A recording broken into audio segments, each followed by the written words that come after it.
Alappuzha principal sessions judge ഹണിയം വർഗീസിന് കേരള ഹൈക്കോടതി ജഡ്ജിയായി സ്ഥാനക്കയറ്റം നൽകാനുള്ള കൊളീജിയം ശുപാർശയിൽ ന്യൂസ് ബുള്ളറ്റ് കേരള ശക്തമായ പ്രതിഷേധം രേഖപ്പെടുത്തുന്നു. ഈ ജഡ്ജിയാണ് പൾസർ സുനിയും സംഘവും കൊച്ചിയിൽ സിനിമാ താരത്തെ ആക്രമിച്ച കേസ് വിചാരണ നടത്തി വിധി പറഞ്ഞത്.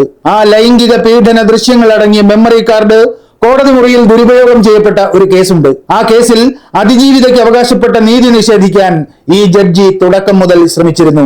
മെമ്മറി കാർഡ് ദുരുപയോഗം ചെയ്യപ്പെട്ട കേസിൽ ഈ ജഡ്ജി സ്വീകരിച്ച ദുരൂഹമായ നിലപാടുകളാണ് ഈ വീഡിയോ പരിശോധിക്കുന്നത്. എല്ലാ സുഹൃത്തുക്കൾക്കും ന്യൂസ് ബുള്ളറ്റ് കേരളയിലേക്ക് വീണ്ടും സ്വാഗതം. വീഡിയോ ആരംഭിക്കുന്നതിന് മുമ്പ് ഒരു അഭ്യർത്ഥന: ചാനൽ സബ്സ്ക്രൈബ് ചെയ്യാത്ത സുഹൃത്തുക്കൾ ഇപ്പോൾ തന്നെ ആ സബ്സ്ക്രൈബ് ബട്ടൺ ഞെക്കണമെന്ന് അഭ്യർത്ഥിക്കുന്നു. അതുപോലെ സ്വതന്ത്രവും ധീരവുമായ മാധ്യമ പ്രവർത്തനം നിലനിൽക്കണമെങ്കിൽ സഹായിക്കാൻ സന്മനസ്സുള്ളവരുടെ സാമ്പത്തിക പിന്തുണ കൂടിയേ തീരൂ. നിങ്ങളുടെ സംഭാവനകൾ 79949033388 എന്ന നമ്പറിലേക്ക് ഗൂഗിൾ പേ ചെയ്യാൻ അഭ്യർത്ഥിക്കുന്നു. ഈ വീഡിയോ കണ്ടതിന് ശേഷം ഇത്തരം വിശകലന വീഡിയോകൾ നമ്മുടെ ഭാഷയിൽ ആവശ്യമുണ്ട് എന്ന് തോന്നുന്നുണ്ടെങ്കിൽ മാത്രം നിങ്ങളുടെ സംഭാവനകൾ അയയ്ക്കുക.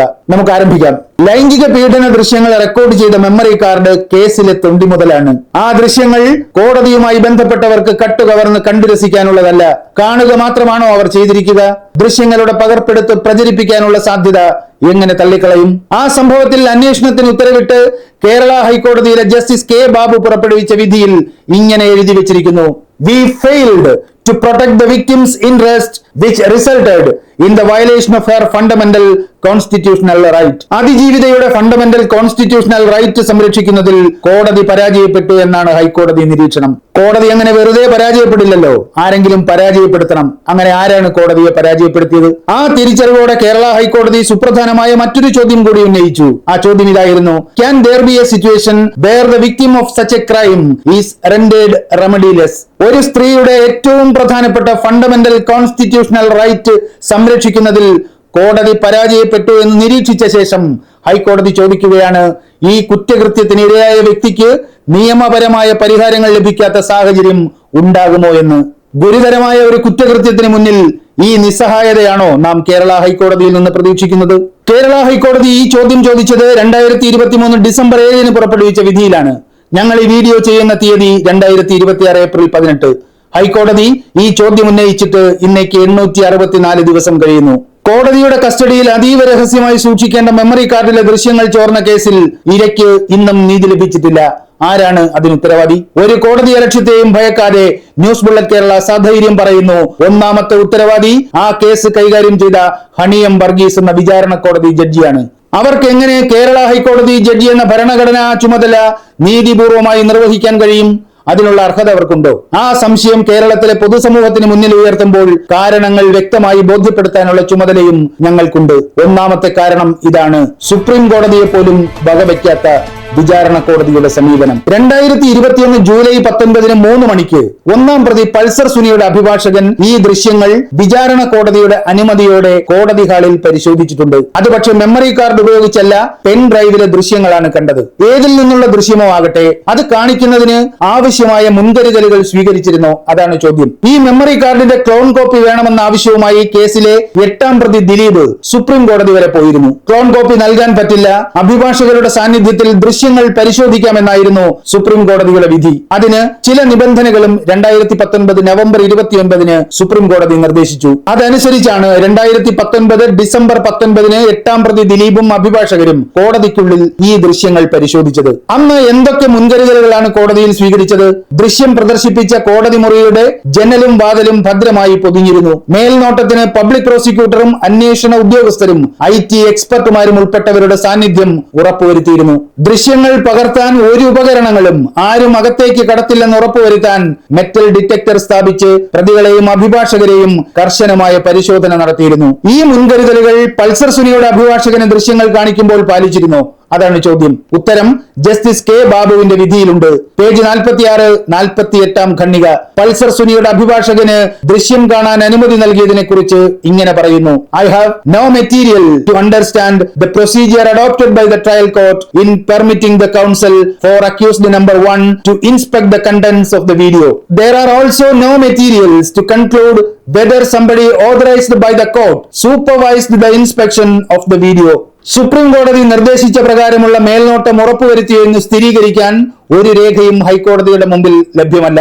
പറഞ്ഞത് കേരള ഹൈക്കോടതിയുടെ ജഡ്ജിയാണ്. 8ാം പ്രതി ദിലീപും അഭിഭാഷകരും ഈ ദൃശ്യങ്ങൾ പരിശോധിച്ചപ്പോൾ സ്വീകരിച്ച മുൻകരുതലുകൾ എന്തുകൊണ്ട് പൾസർ സുനിയുടെ അഭിഭാഷകന് ബാധകമായില്ല? അവർ പെൻഡ്രൈവ് കൊണ്ടുവന്നോ അല്ലെങ്കിൽ മറ്റേതെങ്കിലും ഇലക്ട്രോണിക് ഉപകരണങ്ങൾ കൊണ്ടുവന്നോ ഈ ദൃശ്യങ്ങൾ പകർത്തിയിരുന്നോ? അത് തടയാൻ എന്ത് ക്രമീകരണമാണ് വിചാരണ കോടതി ഉറപ്പുവരുത്തിയത്? കോടതിക്ക് സ്വന്തമായി മെറ്റൽ ഡിറ്റക്ടർ ഇല്ല എന്ന് നമുക്കറിയാം. പരിശോധന നടത്താൻ സ്വന്തം ജീവനക്കാരുമില്ല. പ്രോസിക്യൂട്ടറെയും അന്വേഷണ ഉദ്യോഗസ്ഥനെയും പങ്കെടുപ്പിക്കാതെ ആരെ കൊണ്ടാണ് കോടതി ഇതെല്ലാം ചെയ്യിച്ചത്? പ്രതിഭാഗത്തെ ദൃശ്യങ്ങൾ കാണിക്കുമ്പോൾ സ്വീകരിക്കേണ്ട മുൻകരുതലുകൾ സുപ്രീം കോടതിയാണ് നിർദ്ദേശിച്ചത്. അവ ലംഘിക്കാൻ ഒരു വിചാരണ കോടതി ജഡ്ജിക്ക് എങ്ങനെ ധൈര്യം വന്നു? സുപ്രീം കോടതിയുടെ മാർഗനിർദ്ദേശങ്ങൾ ധിക്കരിച്ച് അതിജീവിതയുടെ സ്വകാര്യതയെ ബാധിക്കുന്ന ദൃശ്യങ്ങൾ പ്രതിഭാഗത്തിന് പരിശോധിക്കാൻ അവസരം നൽകിയ ഹണി എം വർഗീസ് ഹൈക്കോടതി ജഡ്ജിയുടെ കസേരയിൽ ഇരിക്കാൻ അർഹയാണോ? ആ അർഹത അവർക്കില്ല എന്ന് പറയാനുള്ള രണ്ടാമത്തെ കാരണം ഇനി പറയാം. കോടതിക്കുള്ളിൽ നടന്ന കുറ്റകൃത്യം അറിഞ്ഞിട്ടും നടപടിയെടുത്തില്ല. കുറ്റവാളികളെ രക്ഷിക്കാൻ വഴിവിട്ട ശ്രമം. വലിയ നിയമ പോരാട്ടത്തിന് ശേഷമാണ് മെമ്മറി കാർഡ് ഫോറൻസിക് പരിശോധന നടത്താനുള്ള ഉത്തരവ് അന്വേഷണ സംഘം നേടിയെടുത്തത്. ആ പോരാട്ടത്തിന്റെ കഥ പിന്നാലെ പറയുന്നുണ്ട്. മെമ്മറി കാർഡ് പരിശോധന നടത്തിയ ഫോറൻസിക് റിപ്പോർട്ട് 2022 ജൂലൈ 11 കോടതിക്ക് ലഭിച്ചത്. 3 തവണ ഈ മെമ്മറി കാർഡ് അനധികൃതമായി ആക്സസ് ചെയ്തിട്ടുണ്ട് എന്ന് പരിശോധനയിൽ തെളിഞ്ഞു. ആദ്യം 2018 ജനുവരി 9 രാത്രി 9:58 അന്ന് ഈ മെമ്മറി കാർഡ് ഒരു കമ്പ്യൂട്ടറിൽ കണക്ട് ചെയ്തു. രണ്ടാമത്തേത് 2018 ഡിസംബർ 13 രാത്രി 10:58 ആൻഡ്രോയിഡ് ഓപ്പറേറ്റിംഗ് സിസ്റ്റം ഉള്ള ഒരു ഡിവൈസിലാണ് അന്ന് മെമ്മറി കാർഡ് കണക്ട് ചെയ്തത്. 3ാം തവണ 2021 ജൂലൈ 19 അന്ന് ഉച്ചയ്ക്ക് 12:19 മുതൽ 12:54 വരെ 35 മിനിറ്റ് നേരം ഒരു വിവോ ഫോണിൽ ഈ മെമ്മറി കാർഡ് കണക്ട് ചെയ്തിട്ടുണ്ട്. ജിയോ നെറ്റ്വർക്കുള്ള വാട്സപ്പും ഇൻസ്റ്റാഗ്രാമും ടെലിഗ്രാമും ഇൻസ്റ്റാൾ ചെയ്ത ഒരു വിവോ ഫോണിൽ. പൾസർ സുനിയുടെ അഭിഭാഷകനും അതേ ദിവസം ദൃശ്യങ്ങൾ പരിശോധിച്ചിട്ടുണ്ട്. അത് പക്ഷേ പെൻഡ്രൈവിലെ ദൃശ്യങ്ങളാണ് എന്ന് നേരത്തെ പറഞ്ഞു. അനധികൃതമായി ആക്സസ് ചെയ്തത് ആ മെമ്മറി കാർഡാണ്. ആര് എന്ത് ലക്ഷ്യത്തോടെയാണ് അത് ചെയ്തത്? അതാണല്ലോ അന്വേഷിക്കേണ്ടത്. ഇങ്ങനെ ഒരു കുറ്റകൃത്യം നടന്നുവെന്ന് സ്ഥിരീകരിക്കുന്ന ഒരു ഫോറൻസിക് റിപ്പോർട്ട് കയ്യിൽ കിട്ടിയാൽ നീതിബോധമുള്ള ഒരു ജഡ്ജി എന്താണ് ചെയ്യേണ്ടത്? കൃത്യം ചെയ്തതാരെന്ന് കണ്ടെത്താൻ ഒരു നിമിഷം വൈകാതെ അന്വേഷണത്തിന് ഉത്തരവിടും, അല്ലെ? കുറ്റക്കാരെ കണ്ടെത്തിയാൽ നിർദ്ദയമായി നടപടിയെടുക്കും. പക്ഷേ ഇത് രണ്ടും ഹണി എം വർഗീസ് എന്ന വിചാരണ കോടതി ജഡ്ജി ചെയ്തില്ല. ഇവർ ഹൈക്കോടതി ജഡ്ജിയായി സ്ഥാനക്കയറ്റത്തിന് അർഹയാണോ? അല്ല എന്ന് പറയാനുള്ള കാരണം 3. കുറ്റവാളികൾക്കെതിരെ കേസെടുക്കാൻ ഹൈക്കോടതി നിർദ്ദേശിച്ചിട്ടും അവർ അനങ്ങിയില്ല. മെമ്മറി കാർഡ് ചോർന്നു എന്ന ഫോറൻസിക് റിപ്പോർട്ട് ലഭിച്ചിട്ടും അത് ചെയ്തതാരെന്ന് കണ്ടുപിടിക്കാൻ ഒരു അന്വേഷണവും വിചാരണ കോടതി നടത്തിയില്ല. തുടർന്ന് അതിജീവിതയും പ്രോസിക്യൂഷനും അന്വേഷണം ആവശ്യപ്പെട്ട് കേരള ഹൈക്കോടതിയെ സമീപിച്ചു. ആ കേസിൽ 2023 ഡിസംബർ 7 ജസ്റ്റിസ് കെ ബാബു വിധി പറഞ്ഞു. ആ വിധിയിലെ പരാമർശങ്ങളാണ് ഈ വീഡിയോയുടെ തുടക്കത്തിൽ ഉദ്ധരിച്ചത്. 6 നിർദ്ദേശങ്ങളാണ് ഹൈക്കോടതി വിചാരണ കോടതിക്ക് നൽകിയത്. അതിലേറ്റവും പ്രധാനം മെമ്മറി കാർഡ് ചോർത്തിയത് ആരെന്ന് കണ്ടെത്താൻ അന്വേഷണം നടത്തണം. വേണ്ടി വന്നാൽ പോലീസിന്റെയോ മറ്റ് ഏജൻസികളുടെയോ സഹായം സ്വീകരിക്കണം. കുറ്റകൃത്യം നടന്നു എന്ന് തെളിഞ്ഞാൽ CRPC പ്രകാരമുള്ള നടപടികൾ സ്വീകരിക്കണം. നടന്ന കുറ്റകൃത്യം എത്രമാത്രം ഗുരുതരമാണെന്നും ശിക്ഷാ നിയമത്തിലെ ഏതൊക്കെ വകുപ്പുകളാണ് ചുമത്തേണ്ടതെന്നും ഹൈക്കോടതി വിധിയിൽ എടുത്തു പറഞ്ഞിട്ടുണ്ട്. IPC 378, 405 റീഡ് വിത്ത് 408, 411, 425, IT ആക്ടിന്റെ 66B, 66E, 67, കേരള പോലീസ് ആക്ടിന്റെ സെക്ഷൻ 119. 3 വർഷം മുതൽ 7 വർഷം വരെ കഠിന തടവും 10 ലക്ഷം രൂപ പിഴയും ചുമത്താവുന്ന വകുപ്പുകൾ. അന്വേഷണത്തിന് പോലീസിന്റെയോ മറ്റ് ഏജൻസികളുടെയോ സഹായം തേടാമെന്ന് ഹൈക്കോടതി നിർദ്ദേശിച്ചെങ്കിലും വിചാരണ കോടതി അതിന് തയ്യാറായില്ല. പകരം സ്വന്തം നിലയ്ക്ക് ഒരു ഫാക്ട് ഫൈൻഡിംഗ് റിപ്പോർട്ട് ഉണ്ടാക്കി. അതുപ്രകാരം മെമ്മറി കാർഡ് 3 തവണ അനധികൃതമായി ആക്സസ് ചെയ്തത് 3 പേർ. 2024 സെപ്റ്റംബർ 26 ഇന്ത്യൻ എക്സ്പ്രസ് റിപ്പോർട്ട് ചെയ്തൊരു വാർത്തയിൽ ഇവരുടെ പേരുകളുണ്ട്. അതിജീവിതയുടെ അഫിഡവിറ്റിനെ ഉദ്ധരിച്ചാണ് ഇന്ത്യൻ എക്സ്പ്രസ് ആ പേരുകൾ റിപ്പോർട്ട് ചെയ്തത്. അങ്കമാലി മജിസ്ട്രേറ്റ് ആയിരുന്ന ലീന റഷീദ്, പിന്നീട് ഹൈക്കോടതി ജസ്റ്റിസായി സ്ഥാനക്കയറ്റം കിട്ടിയ അന്നത്തെ പ്രിൻസിപ്പൽ സെഷൻസ് ജഡ്ജിന്റെ സീനിയർ ക്ലർക്ക് മഹേഷ് മോഹൻ, വിചാരണ കോടതി ശിരസ്ദാരായിരുന്ന താജുദ്ദീൻ, ഇവർ 3 പേരുമാണ് നിയമവിരുദ്ധമായി ആ മെമ്മറി കാർഡ് ആക്സസ് ചെയ്തത്. കുറ്റം ചെയ്തതായി തെളിഞ്ഞാൽ CRPC പ്രകാരം നടപടിയെടുക്കണമെന്നാണ് ജസ്റ്റിസ് കെ ബാബുവിന്റെ ഉത്തരവ്. പക്ഷെ മേൽപ്പറഞ്ഞ 3 പേർക്കുമെതിരെ ഇതുവരെ ഒരു നടപടിയും എടുത്തിട്ടില്ല. കോടതിയുടെ പരിരക്ഷ ഉപയോഗിച്ച് ഒരു സ്ത്രീയുടെ സ്വകാര്യത എന്ന ഭരണഘടനാവകാശം നിർഭയം ലംഘിച്ച കുറ്റകൃത്യമാണിത്. ആ കുറ്റകൃത്യം ചെയ്തവർക്കെതിരെ നടപടിയെടുക്കണമെന്ന ഹൈക്കോടതി നിർദ്ദേശം പാലിക്കാത്ത ഹണി എം വർഗീസ് എന്ന വിചാരണ കോടതി ജഡ്ജി ഹൈക്കോടതി ജഡ്ജിയുടെ പദവി വഹിക്കാൻ യോഗ്യയാണോ? അല്ലെന്ന് പറയാൻ നാലാമത്തെ കാരണം ഇതാ. മെമ്മറി കാർഡിന്റെ ഫോറൻസിക് പരിശോധന അട്ടിമറിക്കാൻ നടത്തിയ വഴിവിട്ട ശ്രമങ്ങൾ. ഹണി എം വർഗീസിന് ഹൈക്കോടതി ജഡ്ജിയായി സ്ഥാനക്കയറ്റം നൽകാനുള്ള ശുപാർശയിൽ പ്രതിഷേധിക്കാൻ ന്യൂസ് ബുള്ളറ്റ് കേരള കാണുന്ന ഏറ്റവും പ്രധാനപ്പെട്ട കാരണം ഇതാണ്. ഇനി പരാമർശിക്കുന്ന തീയതികൾ പ്രധാനമാണ്.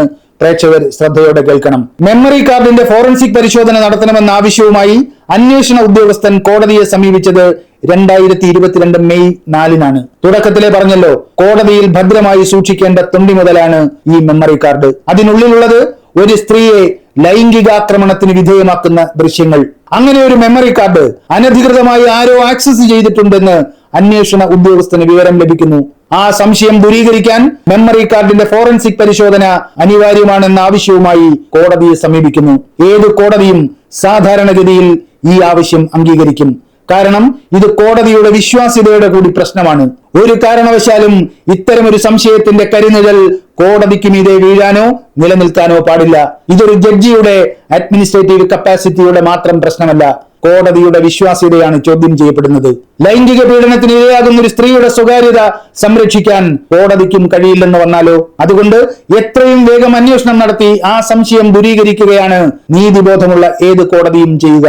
പക്ഷേ ഹണി എം വർഗീസിന്റെ വഴി അതായിരുന്നില്ല. അവിടെ തുടങ്ങുന്നു വിചാരണ കോടതി നടപടികളിലെ ദുരൂഹത. ഇവിടെ 2 സംഭവങ്ങളുണ്ട്. ആദ്യം സീൻ 1.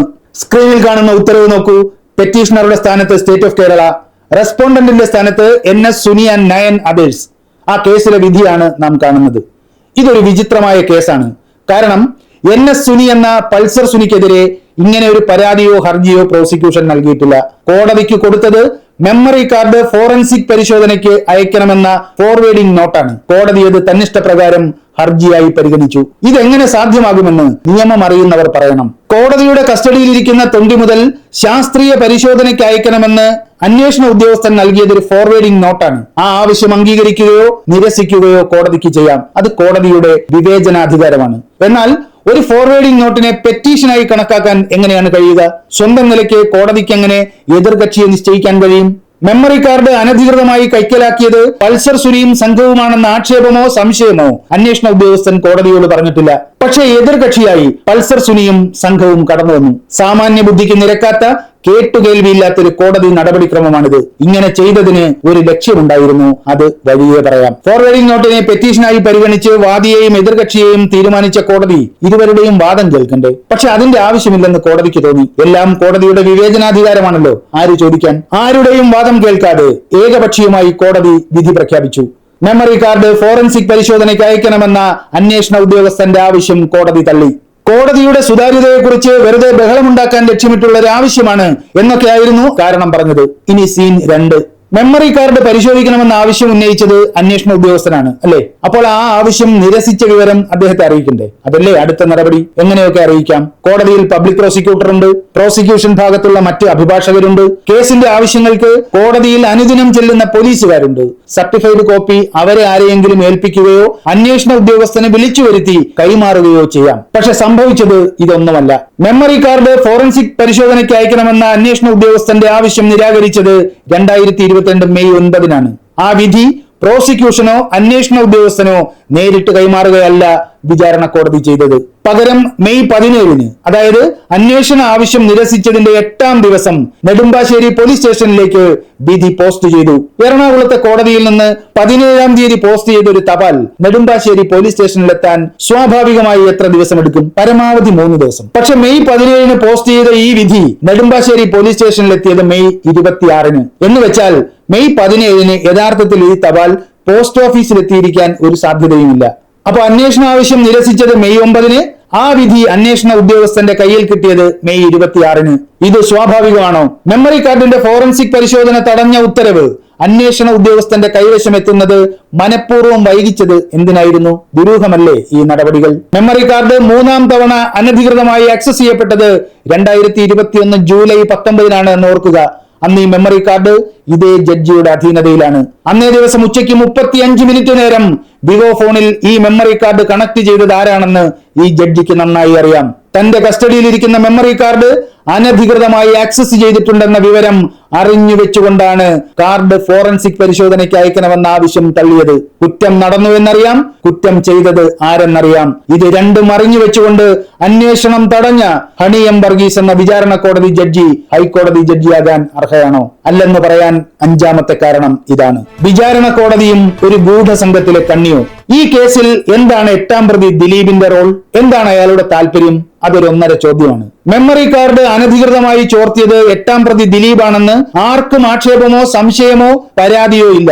എന്നിട്ടും മെമ്മറി കാർഡിന്റെ ഫോറൻസിക് പരിശോധന തടയാൻ എട്ടാം പ്രതിയുടെ അഭിഭാഷക സംഘം അരയും തലയും മുറുക്കി രംഗത്തിറങ്ങി. അന്വേഷണ റിപ്പോർട്ടും കുറ്റകൃത്യത്തിൽ ഉൾപ്പെട്ടവരുടെ സ്റ്റേറ്റ്മെന്റും അതിജീവിതയ്ക്ക് കിട്ടാതിരിക്കാനും ഹൈക്കോടതിയിൽ ഓതിരവും കടകവും തിരിഞ്ഞ് പൊരുതിയതും ഇവരാണ്. എന്താണ് എട്ടാം പ്രതിയുടെ അഭിഭാഷക സംഘത്തിന് ഈ കേസിലെ റോൾ?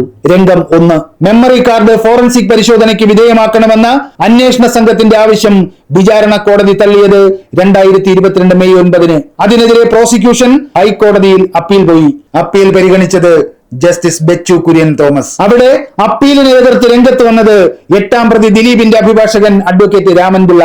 വിചാരണ കോടതിക്കും എട്ടാം പ്രതി ദിലീപിന്റെ അഭിഭാഷകനും ഒരേ നിലപാട്: മെമ്മറി കാർഡ് ചോർന്നതിൽ അന്വേഷണം നടക്കരുത്. രംഗം 2. മെമ്മറി കാർഡ് ചോർന്നു എന്ന ഫോറൻസിക് റിപ്പോർട്ട് ലഭിക്കുന്നു. ഒരു നടപടിയും സ്വീകരിക്കാതെ വിചാരണ കോടതി ആ റിപ്പോർട്ടിന്മേൽ അടയിരിക്കുന്നു. അന്വേഷണം ആവശ്യപ്പെട്ട് അതിജീവിതയും പ്രോസിക്യൂഷനും കേരള ഹൈക്കോടതിയെ സമീപിച്ചു. ആ അന്വേഷണ ആവശ്യത്തെയും എതിർത്തത് എട്ടാം പ്രതി ദിലീപിന്റെ അഭിഭാഷകൻ അഡ്വക്കേറ്റ് രാമൻപിള്ള. രംഗം 3. വിചാരണ കോടതി നടത്തിയ ഫാക്ട് ഫൈൻഡിംഗ് അന്വേഷണത്തിന്റെ റിപ്പോർട്ട് ആവശ്യപ്പെട്ട് അതിജീവിത വിചാരണ കോടതിയെ സമീപിക്കുന്നു. റിപ്പോർട്ട് നൽകാൻ പറ്റില്ലെന്ന് വിചാരണ കോടതി. അതിജീവിത അപ്പീലുമായി ഹൈക്കോടതിയെ സമീപിച്ചു. അവിടെയും എതിർപ്പുമായി പ്രത്യക്ഷപ്പെട്ടത് എട്ടാം പ്രതിയുടെ അഭിഭാഷക സംഘം. രംഗം 4. അനധികൃതമായി മെമ്മറി കാർഡ് ആക്സസ് ചെയ്തവരുടെ സ്റ്റേറ്റ്മെന്റ് വിചാരണ കോടതി രേഖപ്പെടുത്തിയിരുന്നു. ആ സ്റ്റേറ്റ്മെന്റുകളുടെ പകർപ്പിന് വേണ്ടി അതിജീവിത വിചാരണ കോടതിയെ സമീപിച്ചു. തരാൻ പറ്റില്ലെന്ന് വിചാരണ കോടതിയുടെ നിലപാട്. അതിജീവിത വീണ്ടും കേരള ഹൈക്കോടതിയെ സമീപിച്ചു. സ്റ്റേറ്റ്മെന്റ് കോപ്പി അതിജീവിതയ്ക്ക് നൽകരുത് എന്ന ആവശ്യവുമായി എട്ടാം പ്രതിയുടെ അഭിഭാഷക സംഘം അപ്പീലിൽ കക്ഷി ചേർന്നു. രംഗം 5. എട്ടാം പ്രതിയുടെ അഭിഭാഷക സംഘത്തിന്റെ എതിർപ്പ് തള്ളി സ്റ്റേറ്റ്മെന്റുകളുടെ കോപ്പി അതിജീവിതയ്ക്ക് നൽകാൻ ജസ്റ്റിസ് കെ ബാബു ഉത്തരവിട്ടു. 2024 ഏപ്രിൽ 12. അതിനെതിരെ ഡിവിഷൻ ബെഞ്ചിൽ അപ്പീൽ പോയതും എട്ടാം പ്രതിയുടെ അഭിഭാഷക സംഘം. ഇതെന്ത് കഥ? കോടതിയുടെ കസ്റ്റഡിയിലിരിക്കുന്ന മെമ്മറി കാർഡ് ചോർത്തിയ കുറ്റാരോപിതരുടെ സ്റ്റേറ്റ്മെന്റിന്റെ പകർപ്പ് അതിജീവിതയ്ക്ക് നൽകാൻ വിചാരണ കോടതി വിസമ്മതിക്കുന്നു. അത് കൊടുക്കാൻ ഹൈക്കോടതി സിംഗിൾ ബെഞ്ച് ഉത്തരവിടുന്നു. ആ ഉത്തരവിനെതിരെ, അതായത് സ്റ്റേറ്റ്മെന്റിന്റെ കോപ്പി കൊടുക്കരുതെന്ന ആവശ്യം നേടിയെടുക്കാൻ ഉടനടി ഡിവിഷൻ ബെഞ്ചിൽ അപ്പീൽ പോയത് എട്ടാം പ്രതിയുടെ അഭിഭാഷക സംഘം. 2024 ഏപ്രിൽ 16 ജസ്റ്റിസ് നഗരേഷും ജസ്റ്റിസ് PM മനോജും അടങ്ങുന്ന ഡിവിഷൻ ബെഞ്ച് ആ അപ്പീലും തള്ളി. നോക്കൂ, മെമ്മറി കാർഡിന്റെ ഫോറൻസിക് പരിശോധന തടയാൻ, അന്വേഷണം തടയാൻ, അന്വേഷണ റിപ്പോർട്ടുകളും കുറ്റാരോപിതരുടെ സ്റ്റേറ്റ്മെന്റിന്റെ പകർപ്പുകളും അതിജീവിതയുടെ കൈവശം എത്തുന്നത് തടയാൻ വിചാരണ കോടതിക്കും എട്ടാം പ്രതിയുടെ അഭിഭാഷകർക്കും ഒരേ വികാരം, ഒരേ മനസ്സം. 3 തവണ ഈ മെമ്മറി കാർഡ് ദുരുപയോഗം ചെയ്തിട്ടുണ്ട്.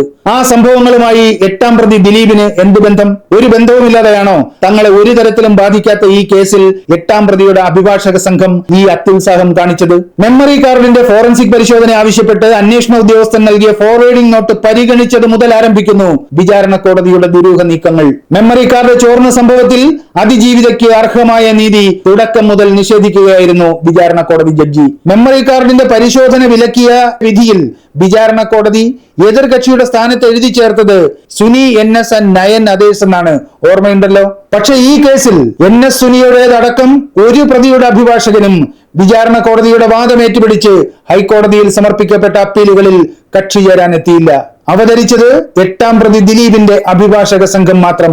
അതിൽ ദുരൂഹതയില്ലേ? വിശദമായി അന്വേഷിക്കേണ്ടതല്ലേ ആ നെക്സസിന് പിന്നിലെ കാരണങ്ങൾ?